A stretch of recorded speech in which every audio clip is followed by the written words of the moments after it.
Hello and welcome to the Court Jester, your weekly window into medieval absurdity. I am Cleopatra, medievalist and storyteller, and it's Valentine week, which means that I should bring you a love story, but if you have been following this podcast for a while, you'd know that these are rare, weird, and completely inappropriate in the day and age that we are talking about. So, I am bringing you the story of Auberee, that the author calls the go-between, but I like to call the matchmaker.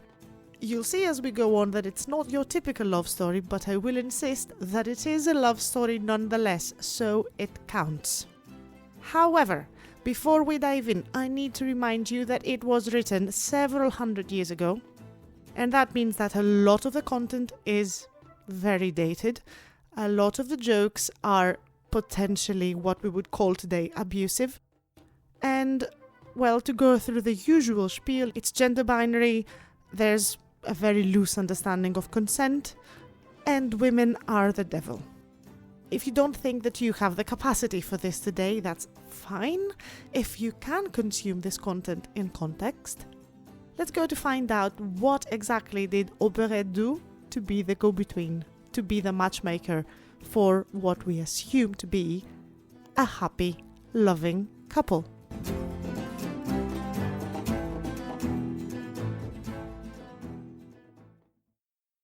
Our story starts with a young man. This young man, young and handsome I should say, he's the son of a very well-off, middle-class man. So the boy is young, he's smart, he also has his way about him, and he has funds. He also has his heart set on a girl in his little town, and that girl is also very pretty and young, but poor. Very poor, destitutely poor. So the boy wants to talk to the girl, and that's what he did. He went over to find her and tell her, I love you with all my heart, and I want you to be mine. And she told him, that is very nice to hear. I like you well enough, but I will not be yours unless you marry me, because this is not how it's going to work. I'm not going to allow some rich boy to take my virtue. If you do, however, want to marry me, if you love me enough for that, then I'll be more than happy to give you everything. Then that's what I'm going to do, said the young man, like a proper gentleman. And they spent a few hours talking about how they're going to get married and planning their future life together, and the boy went back home happier than he thought he would ever be, and went straight to his father to say that he had asked that peasant girl to marry him. And this is where things started going wrong. Because his father said, no way. She is poor, she doesn't have a second pair of socks, let alone a second pair of underwear, and she's not even worthy for you to take your shoes off, let alone making her your wife. You can have your fancy with her if you like, but I'm not going to allow you to marry her. I have plans for you, my boy. You're going to marry someone from high breeding, with really good funds, that can help the family and can help you move forward in life. I'm not going to waste you on some low-life peasant. The boy was inconsolable, but his father would not budge. And as the weeks went by and he kept crying his eyes out, things kept happening. For example, a married man in the village lost his wife, became a widower, and as people do, a week or so after his wife died, he went and asked the peasant girl for her hand in marriage. Her father, of course, seeing that this was a great opportunity for her to be out of poverty forever, accepted. And so a week after that, the girl was married to the former widower and now her husband. We have no idea how she felt, but I can tell you that the young man, her suitor, was devastated.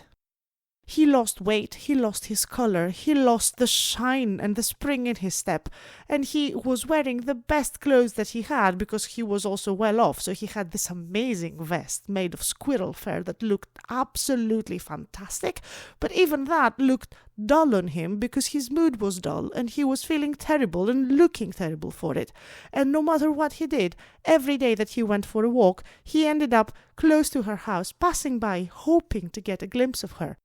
Until one day he decided that he needs to come up with a plan to go see her. And this is when he noticed Auberee. Auberee was the neighbour that lived right across the street from the new house of his love. and she was a seamstress, and she was one of those that could lead the best wife astray. He was polite. He said hello, and Auberée looked at him and said, "What's wrong with you? Why the long face? Why so dour? You were everyone's favourite boy, and now look at you." "Oh, you wouldn't believe me," said the young man, and then he told her everything. His love was just married to another man, and this is where she stays, and he will die, I swear he will die, if he doesn't find a way to spend some time with her. "And what do you think I'm doing here?" said Auberée, jumping to the occasion. "If you give me, say, 40 pieces of gold, I can make it happen before you can blink. In less than 2 days, you'll have her between you and a mattress. I promise you that, my friend. Do you have the money?" You have never seen anyone run faster than this young man, who ran home into his father's money cabinet and back. And in a matter of minutes, he had 40 gold pieces in Auberée's hand. "That should do it," said Auberée. "Now also give me that wonderful waistcoat that you're wearing, and take a cape and get out of here and wait for my call." The young man had to trust her at this point because he had also spent an awful lot of money. So he did exactly what he was told. And Auberée took his waistcoat, stuck a needle in it, wrapped it in a short cloak that she had, and made her way to her neighbour's house. "God bless this house and all who live here," she said cheerily as she walked in. "Are you the new lady, then? So very nice to meet you. I used to be very good friends with the previous lady of the house, and I just came here today to see how you're settling in, if you're having a good time, if this man is treating you well, because let me tell you, the previous mistress of the house was a very good friend of mine. She had me over here all day. Every time that I needed something, she was my go-to person, and I was the same for her. And so I'm here today to make sure that you're doing fine and make sure that we have a very good relationship to go between us, because you know how neighbours are and how they should be." The girl was a bit overwhelmed, but was very welcoming as well. "Of course," she said. "Come on in. I'm very happy to meet you. And yes, my husband is treating me fine. But are you here just for introductions, or did you want something as well?" "Well, if I'm honest," said Auberée, "my daughter is not feeling very well, so I came to beg for a cup of white wine if you have it, and maybe a bap of bread, because she has been pestering me for these 2 things all day, and I really feel sorry for her, poor thing." "Of course," said the lady, and sent her servants to provide. "But tell me," said Auberée, "so are you living in luxury there? Is he having you sleep in his bed with him? Because I remember the previous one, they had a very good bed, and they slept there together. But you know how sometimes men are like that they don't let you into the ex-wife's bedchamber, and they somehow keep you in another room in the house or something like that?" "Oh, no, no, no," said the girl, innocently started walking towards her bedroom. "Come on, I'll show you." And then with that, took Auberée all around the house, and they talked about everything, about the curtains, about the rugs, about the carpets, about the sheets, about the bedding, about the quilt that was on the bed. And while they were talking and the girl was distracted, Auberée stuffed the waistcoat with the needle in it just between the pillows of the bed and pulled the quilt over it to hide it. "Is that so?" She turned to the lady. Tell me more about the other things that you have." And then they kept talking, and then they went back to the main hall, and so the servants had prepared wine and bread for Auberée to take home, and she thanked the lady and left. The husband came back not long after, and he had supper with his wife, and everything looked fine, and then he decided he wanted to have a nap, so he headed to the bed, and he pulled the quilt and saw the waistcoat, and lost all colour from his face. This is a man's waistcoat. What is it doing in his bed? What is it doing between his pillows? There's only one reason why it should be there, and that is because someone who shouldn't be there, has been in his bed with his wife and forgot this item of clothing behind, and his wife was so excited with whatever it was she was doing that she forgot to hide it. But now he had evidence that she's sleeping with someone else.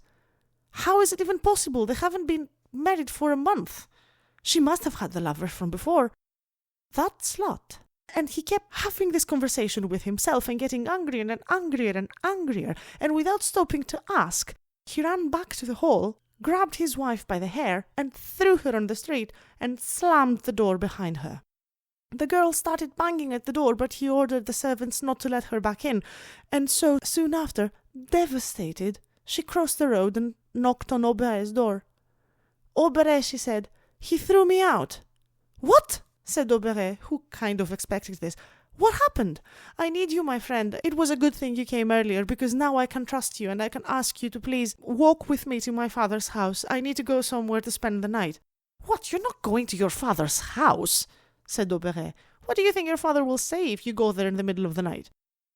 He will certainly believe that you somehow betrayed your husband, because if he threw you out, he must have had reason. So, best case scenario, he's going to kick you out as well. Second is you're going to also get a beating. No, I'm not letting you go anywhere. You'll just come in and sleep here. Stay with me for a night or two, and then your husband will come to his senses, and we will find out why he kicked you out. Auberée, you are too kind, said the girl. And she ushered her in and offered her food and wine, but the girl wanted no food nor wine. She just wanted somewhere to lie down and sleep off the distress.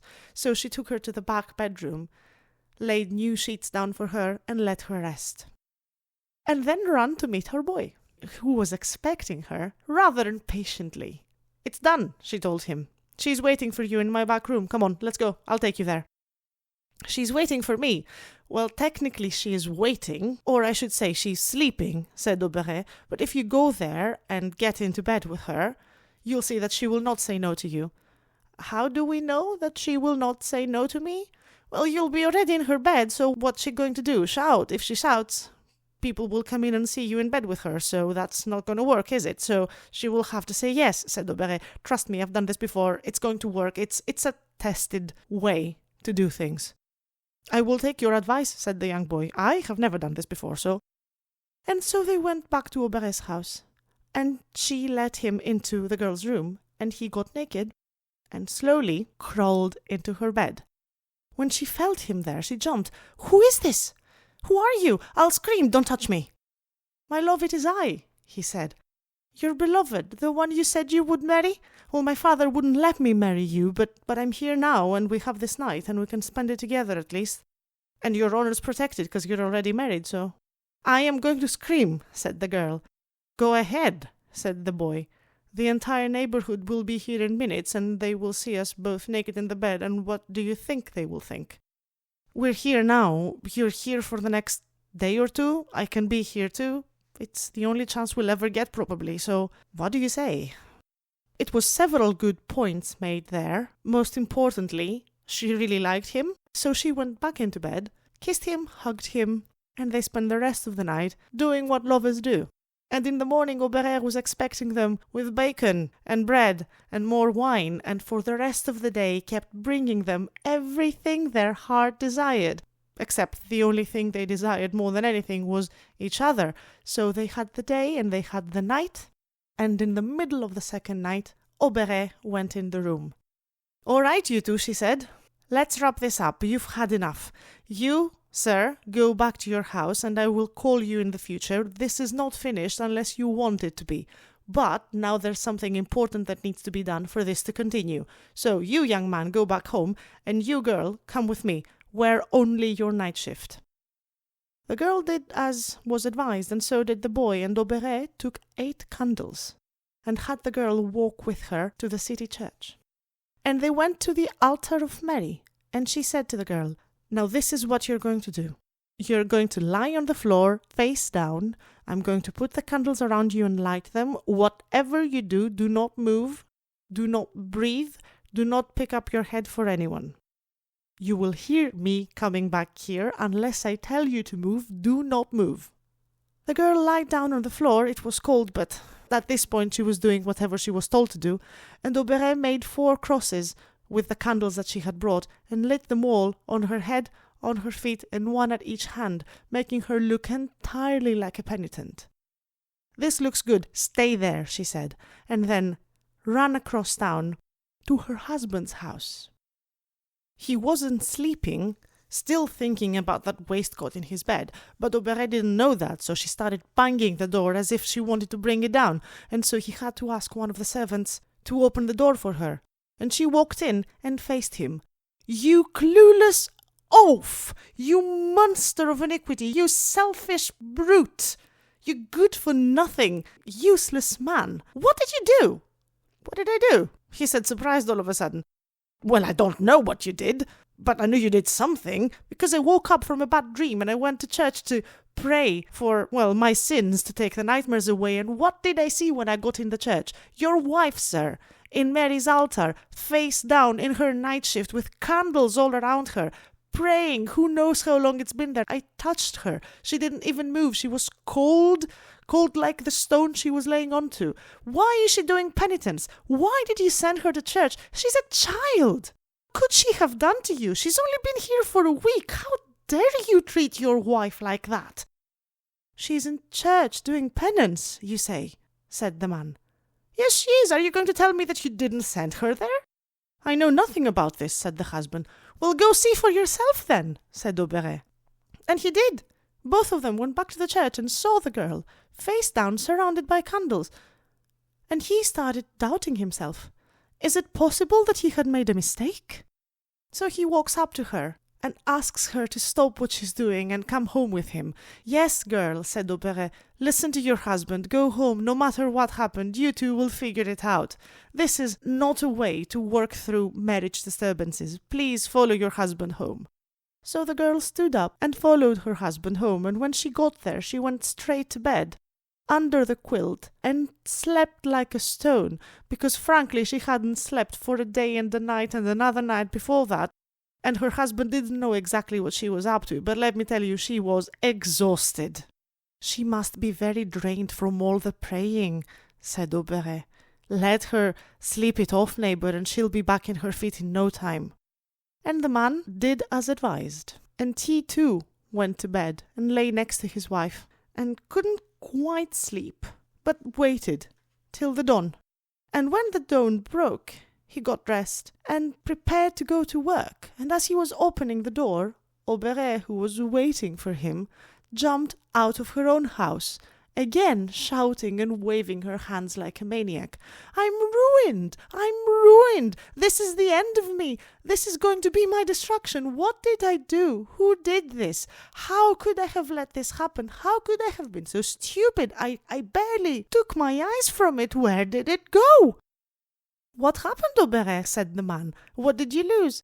You know me to be a seamstress, neighbour, don't you? Well, I had taken a young man's waistcoat the other day, and I was mending it for him because it had a hole in it. And somehow, I don't know how, he paid me £30 for it, mind you. And I don't know how, I don't know where it's gone, I don't know where I left it, but someone probably stole it, and the man's going to be back for it this week, and I don't have it, and he has already paid for it, and I don't have the money to pay him back.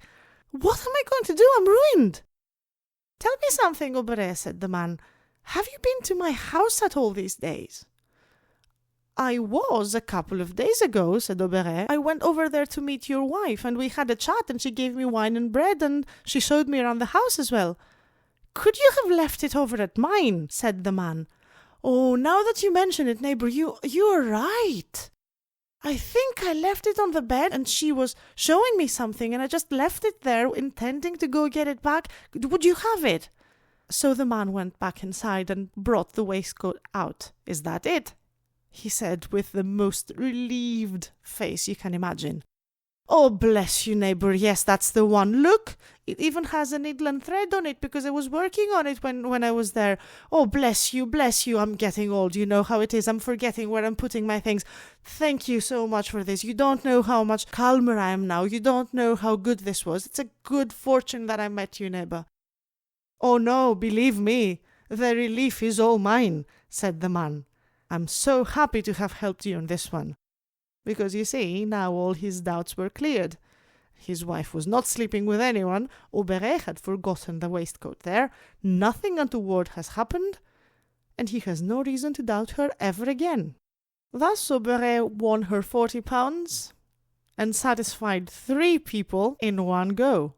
And I think she's earned the title of the most successful go-between we've ever come across.